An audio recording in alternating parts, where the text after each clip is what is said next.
Hello friends, സാന്ത്വനത്തിലേക്ക് എല്ലാവർക്കും സ്വാഗതം. അങ്ങനെ അച്യുതൻ ദേവമംഗലത്തിൻ്റെ നടയിൽ വന്നെന്ന് ഭയങ്കരമായിട്ട് പ്രസംഗിക്കുകയാണ്.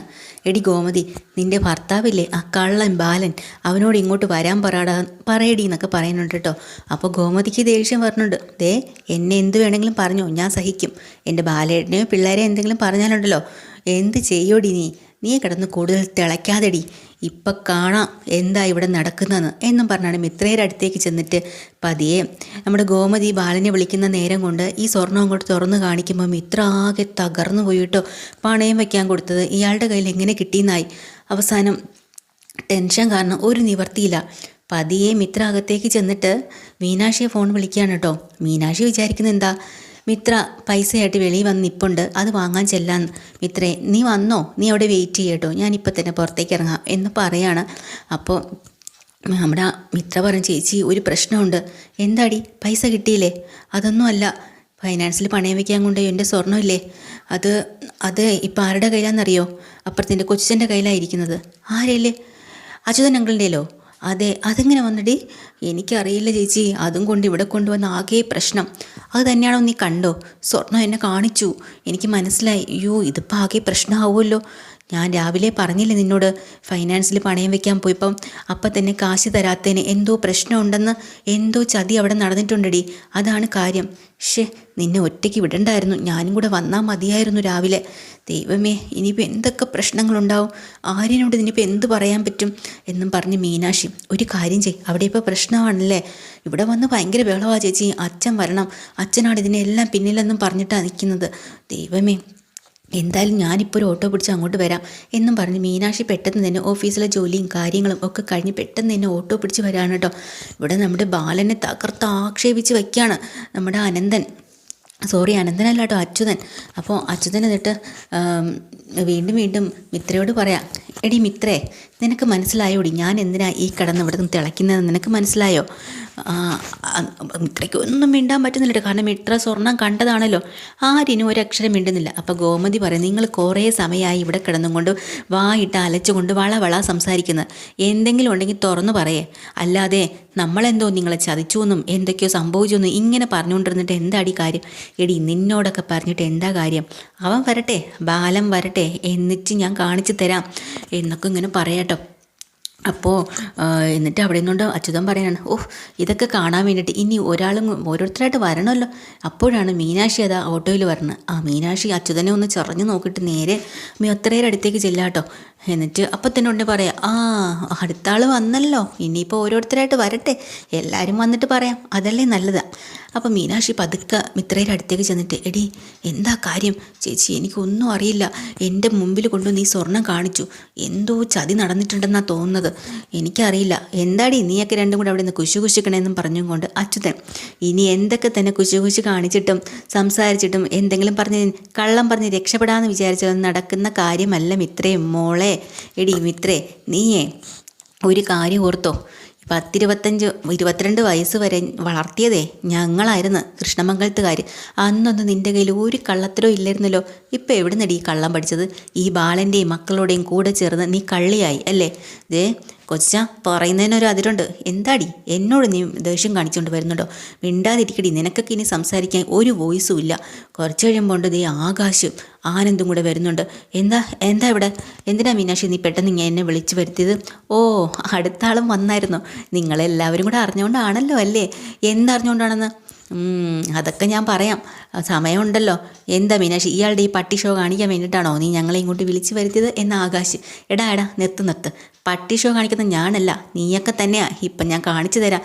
ഇവിടെ കുറച്ച് സമയം ആയല്ലോ നിങ്ങളിങ്ങനെ പറയുന്നത്, കാണിച്ചു തരാം എന്തോ രഹസ്യമുണ്ടെന്ന്. തുറന്നു പറ, എന്നാലേ ഞങ്ങൾക്ക് അറിയാൻ പറ്റൂ. വരേണ്ടവും വരട്ടടാ, അപ്പോഴല്ലേ കാര്യങ്ങളുടെ ഒരു ഗതി ശരിയാവത്തുള്ളൂ. അപ്പോൾ ഗോമതി ബാലനെ വിളിച്ചിട്ടുണ്ട്. ബാലേട്ട ഇവിടെ അച്ചുവേട്ടൻ വന്നിരുന്ന് പ്രശ്നം ഉണ്ടാക്കുന്നു, എന്താ കാര്യമെന്ന് ചോദിച്ചിട്ടൊന്നും പറയുന്നില്ല. ബാലേട്ടൻ വന്നാലേ പറയുള്ളൂ. എന്നാൽ പിന്നെ ഞാൻ അങ്ങോട്ട് വരാം, എന്താ നോക്കട്ടെ എന്ന് പറഞ്ഞ് ബാലൻ ഇങ്ങോട്ടും വന്നിട്ടുണ്ട് കേട്ടോ. ബാലനെ കൂടെ കണ്ടു കഴിയുമ്പോൾ പ്രധാനപ്പെട്ട ആൾ എത്തിയിട്ടുണ്ടല്ലോ, സൂത്രധാരൻ. എന്താ അച്ചുവാ, നിനക്ക് എന്താ വേണ്ടത്? എനിക്ക് വേണ്ടതോ? എടാ, നീ വലിയ അന്തസ്സും വിചാരവും ഒക്കെ പറഞ്ഞുകൊണ്ട് നടക്കുന്നവനാണല്ലോ. എന്നിരുന്നില്ല, പറയാൻ വരട്ടെ. ഇനി ഒരാൾ കൂടെ ഇവിടെ വരാനുണ്ട്. ആരാന്ന് വെച്ചാൽ അപ്പുറം നമ്മൾ അലോക കേട്ടോ. അലോക അങ്ങ് മാറി നിൽക്കുകയാണ്. അലോക എങ്ങോട്ട് വാടാ, ദേവമംഗലത്തുകാരെ പൊരിച്ചടക്കുന്നത് നിനക്ക് കാണണ്ടേ? നിൻ്റെ സാന്നിധ്യത്തിലായിരിക്കണം അതുണ്ടാവേണ്ടേ. ഇവിടെ വന്ന് നിൽക്കടാ. അല്ലെങ്കിൽ നീ അവിടെ നിന്നാലും മതി, നിനക്ക് കാണാമല്ലോ എന്നൊക്കെ പറഞ്ഞ് രാജശ്രീ ഇങ്ങനെ ചിരിച്ച് മതിച്ച് നിൽക്കാട്ടോ, എന്തൊക്കെയോ സംഭവിക്കുകയാണ്. എന്നിട്ട് ബാലനോട് പറയാം, ഞങ്ങളുടെ ഇവിടുത്തെ പെണ്ണിനെ അടിച്ചുകൊണ്ട് പോയി. നീ പറഞ്ഞിട്ട് തന്നെയാണ് നിൻ്റെ മോൻ അടിച്ചുകൊണ്ട് പോയത്. മിണ്ടാതിരുന്നോ? ആവശ്യമില്ലാത്ത പറയട്ടെ, ഞാൻ മുഴുവനും പറയട്ടെ. കുറേ സ്വർണ്ണം അവൾ ഇവിടുന്ന് അടിച്ചുകൊണ്ട് പോയിട്ടുണ്ടായിരുന്നു. അന്ന് ഈ സ്വർണ്ണത്തിൻ്റെ കണക്കുകൾ ചോദിച്ചപ്പോൾ നീ അന്ന് എന്താ ഞങ്ങളോട് പറഞ്ഞത്? ഹേവനോ ഒരുത്തൻ അവൻ്റെ കൂട്ടുകാരൻ അവൻ്റെ കയ്യിൽ നിന്ന് അടിച്ചുകൊണ്ട് പോയി, മോഷണം പോയി, പോലീസ് സ്റ്റേഷനിൽ പരാതി കൊടുത്തിട്ടുണ്ടെന്ന് അല്ലേ? അത് തന്നെയാണ് സത്യം. പിന്നെ ഏതെങ്കിലും കാലത്ത് കിട്ടുന്ന സമയത്ത് തിരിച്ച് കൃഷ്ണമംഗലത്തുകാരെ മുഖത്ത് കൊണ്ടങ്ങ് എറിഞ്ഞു തരുമെന്ന് നീ ഞങ്ങളോട് പറഞ്ഞു. അതിന് ഏത് ദിവസം ആയാലും ശരി, എത്ര കാലം കഴിഞ്ഞിട്ടാണെങ്കിലും ശരി, ഞങ്ങളുടെ കയ്യിൽ ആ സ്വർണം കിട്ടുകയാണെങ്കിൽ ആ നിമിഷം ഞാൻ അവിടെ എത്തിച്ചിരിക്കും എന്നിങ്ങനെ ബാലൻ പറയാട്ടോ. അതും കൂടെ കേൾക്കുമ്പോൾ ഇവിടെ അച്ഛൻ കക്കക്കാന്ന് ഒറ്റ ചിരിയാ. എന്നിട്ട് പറയാം, എടാ ബാല, തൻ്റെ തന്ത്രവും ഗോന്ത്രവും ഒന്നും ഇവിടെ നടക്കാൻ പോകുന്നില്ല. പിന്നെ ഞാനിപ്പോൾ നിങ്ങൾക്കൊരു കാര്യം കാണിച്ചു തരാം എന്നും പറഞ്ഞു അതങ്ങോട്ട് തുറക്കണം കേട്ടോ. ആഭരണം ഇതങ്ങോട്ട് പൊക്കി നന്ദിതയെ കാണിച്ചിട്ട് പറയുന്നത്, നന്ദിതേട്ടി, ഈ ആഭരണം നിങ്ങൾ കണ്ടിട്ടുണ്ടോ? ഇങ്ങനെ സംഭവം. അപ്പോൾ നന്ദിത അവിടെ നിന്നുകൊണ്ട് പറയാം, അതെ കണ്ടിട്ടുണ്ട്. ഇത് ഞങ്ങൾ മിത്രയ്ക്ക് കല്യാണത്തിന് വേണ്ടിയിട്ട് ഒരുക്കി വെച്ചതാണ്. അവൾക്ക് കൊടുത്ത സ്വർണം തന്നെയാണ് ഇത്. ഉറപ്പാണല്ലോ അല്ലേ? അതെ. ഇതെവിടെ നിന്ന് കിട്ടി? ഇതെങ്ങനെ നിൻ്റെ കയ്യിൽ കിട്ടി എന്നിങ്ങനെ എല്ലാവരും ചോദിക്കാനുണ്ട്. അതാണ് ചോദ്യം. പറ, എങ്ങനെ കിട്ടി? അതെ, ഈ സ്വർണം കിട്ടിക്കഴിഞ്ഞാൽ ഞങ്ങളെ ഏൽപ്പിക്കാമെന്ന് പറഞ്ഞു. പക്ഷേ അതല്ല സംഭവം. ഇത് മോഷണമൊന്നും പോയിട്ടില്ല. ഈ ദേവമംഗലത്ത് തന്നെ ഒളിപ്പിച്ച് വച്ചിട്ടുണ്ടായിരുന്നു. എന്നിട്ടോ ഇതാരും അറിയാതെ ഇപ്പോൾ പണയം വെക്കാൻ വേണ്ടി പുറത്തിറക്കിയപ്പോൾ ഞങ്ങളെ പിടിച്ചു. പണയം വെക്കാനോ? എന്തൊക്കെയാടാ നീ പറയുന്നത്? ഞങ്ങൾക്കൊന്നും മനസ്സിലാവുന്നില്ല എന്ന് ബാലൻ പറയാം. മനസ്സിലാക്കി തരാം. മനസ്സിലാകത്തോല അഭിനയിക്കുകയാണെന്ന് എനിക്കറിയാം, എന്നാലും ഞാൻ മനസ്സിലാക്കി തരാം. ഇത് ഇവിടെ തന്നെ നിങ്ങൾ സൂക്ഷിച്ച് വെച്ചിട്ടുണ്ടായിരുന്നു. എന്നിട്ട് ഇത് പണയം വെക്കാൻ വേണ്ടി വന്ന ഫൈനാൻസ് അത് ഞങ്ങളുടെയും കൂടെ ഉടമസ്ഥയിലാവാൻ പോകുന്നൊരു ഫൈനാൻസാണ്. ഞാനും അവിടുത്തെ ഓണർഷിപ്പ് എടുക്കാൻ പോകാൻ വേണ്ടി ഇരിക്കുമായിരുന്നു, പാർട്ട്ണർഷിപ്പ്. അങ്ങനെ സംസാരിച്ചുകൊണ്ടിരിക്കുമ്പോഴാണ് ഈ സംഭവം അവിടെ വരുന്നതും എൻ്റെ കയ്യിൽ ഇത് കിട്ടുന്നതും. എടി മിത്രേ, മോളെ, നീ എന്താ വിചാരിച്ചത്? എല്ലാവരും ഇത്രയും നോക്കാട്ടോ. അപ്പോൾ നീ അവനും ഭർത്താവും മരുമക്കളും എല്ലാവരും കൂടെ ഒത്തുചേർന്ന് സ്വർണ്ണം എടുത്ത് അടിച്ച് മാറ്റി വെച്ചിട്ട് അതിനെ കൊണ്ട് പണയം വെക്കാമെന്ന് വിചാരിച്ചു അല്ലേ? എന്നിട്ട് ഞാൻ എവിടെ നിന്നാണ് മോഷ്ടിച്ചത്?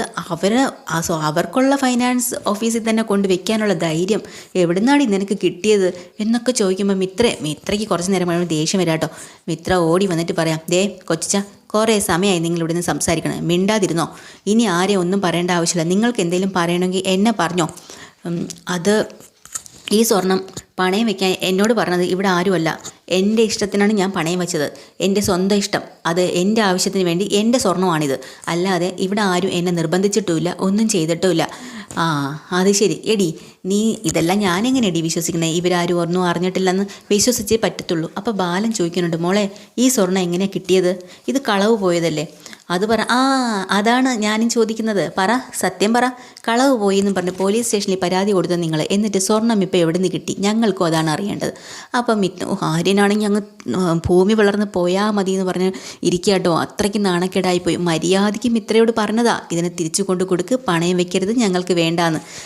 എന്നെല്ലാം പറഞ്ഞ് ഏറ്റിട്ട് രഹസ്യമായി കൊണ്ട് പണയം വെക്കാൻ പോയില്ലേ? അതിൻ്റെ ദേഷ്യം നമ്മുടെ ആര്യനുണ്ട് കേട്ടോ. അതുകൊണ്ടാണല്ലോ ഇത്രത്തോളം പ്രശ്നമായത്.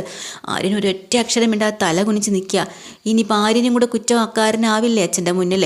അപ്പം മിത്രയ്ക്ക് അവസാനം പറയേണ്ടി വന്നു, അത് അങ്കിളെ, ഇത് ഞാൻ കളഞ്ഞു പോയ സ്വർണം തന്നെയാണ്. അതിൻ്റെ കുറച്ച് ഭാഗം കിട്ടി. എന്ന് കിട്ടി? അല്ല, അതിന്ന് രാവിലെ തന്നെയാണ് കിട്ടിയത്. കാരണം പോലീസ് അവർ ഞങ്ങളെ വിളിച്ചിട്ടുണ്ടായിരുന്നു. കള്ളനെ പിടിച്ചിട്ടുണ്ട്, കുറച്ച് കിട്ടിയിട്ടുണ്ടെന്ന് പറഞ്ഞ് ഞങ്ങളുടെ കയ്യിൽ ഏൽപ്പിച്ചു ഈ സ്വർണം. അതാണ് ഞാനിത് പണയം വെക്കാൻ കൊണ്ടുപോയത്. മോളെ, അപ്പോൾ ഗോമതി ഓടി വന്നിട്ട് ചോദിക്കണം, നീ എന്നിട്ട് ഞങ്ങളോട് എന്താടി ഒരു വാക്ക് പറയാത്തത്? ഈ സ്വർണത്തിനും ഇത് കളവ് പോയതിൻ്റെയും കാര്യത്തിന് വേണ്ടി ഒത്തിരി നാൾ ഇതിൻ്റെ പുറകെ നടന്നതല്ലേ ഞങ്ങളെല്ലാവരും? എന്നിട്ട് കിട്ടിയപ്പോൾ ഒരു വാക്കെന്തേ വിളിച്ച് പറയാഞ്ഞത് എന്ന് ബാലനും ഗോമതിയും ചോദിക്കാൻ കേട്ടോ. അതോടുകൂടി ആര്യൻ അങ്ങ് തകർന്നു പോയി. കാരണം ആര്യനും കൂടെ ഇവിടെ കുറ്റക്കാരനാവുകയാണല്ലോ. അപ്പം മിത്രയ്ക്ക് അതിന് മറുപടി ഒന്നും പറയാൻ പറ്റിയില്ല കേട്ടോ. കാരണം ഇനി ബാക്കിയുള്ള കാര്യങ്ങൾ എങ്ങനെ പറയാൻ പറ്റും? ട്രാവൽസും അതും ഇതും ഒന്നും പറയാൻ പറ്റിയില്ല. അവസാനം ബാലൻ നിസ്സഹായതയോടുകൂടി എല്ലാവരും നോക്കി നിൽക്കേണ്ട ഒരു അവസ്ഥ വന്നിട്ട് പാവം ആര്യനെ നോക്കിയിട്ട് ചോദിക്കാൻ കേട്ടോ, ആര്യ, നീയും ഈ അച്ഛൻ്റെ എല്ലാം മറച്ചു വെച്ചു അല്ലേ? എന്നോടെങ്കിലും ഒരു വാക്ക് പറയായിരുന്നു സ്വർണം കിട്ടിയ കാര്യം. എന്നിട്ട് ആരും അറിയാണ്ട് നീയും കൂടെ കൂട്ടിച്ചേർന്നാണോടാ ഇത് പണയം വെക്കാൻ കൊണ്ട് കൊടുത്തത്? ആര്യനാണെങ്കിൽ ഒരു അക്ഷരം മിണ്ടാൻ പറ്റുന്നില്ല കേട്ടോ. നാണം കെട്ട് നാറി നിൽക്കുകയാണ്. അച്യുതൻ പറയാനുണ്ട്, കണ്ട ഇപ്പം നിങ്ങൾക്ക് മനസ്സിലായോ? ഇവിടെ ആരും അറിയില്ലാന്ന് എന്തിനാടാ നീയൊക്കെ കള്ളം പറയുന്നത്? ഇവിടെ എല്ലാവർക്കും എല്ലാം അറിയാം. സ്വർണം ഈ ബാലൻ തന്നെയാണ് മിത്രയുടെ അടുത്ത് കൊടുത്തയച്ചത് എനിക്ക് ഉറപ്പുണ്ട്. വീണ്ടും നമ്മുടെ മിത്ര പറയാം, ഇല്ലയെന്ന് ഞാൻ പറഞ്ഞില്ലേ, ഇവിടെ ആർക്കും അതിനെക്കുറിച്ച് യാതൊരു അറിവുമില്ല, ഞാൻ ഒറ്റയ്ക്ക് തന്നെയാണ് എൻ്റെ സ്വർണം കൊണ്ട് വെച്ചത് എന്നിങ്ങനെ വീണ്ടും വീണ്ടും മിത്ര പറയാണ്. പക്ഷേ പിന്നീട് അവിടുന്ന് ബാലനോ ഗോമതിക്കോ ആർക്കും ഒരു അക്ഷരം മിണ്ടാനുള്ള ഒരു ധൈര്യം വരുന്നില്ല കേട്ടോ.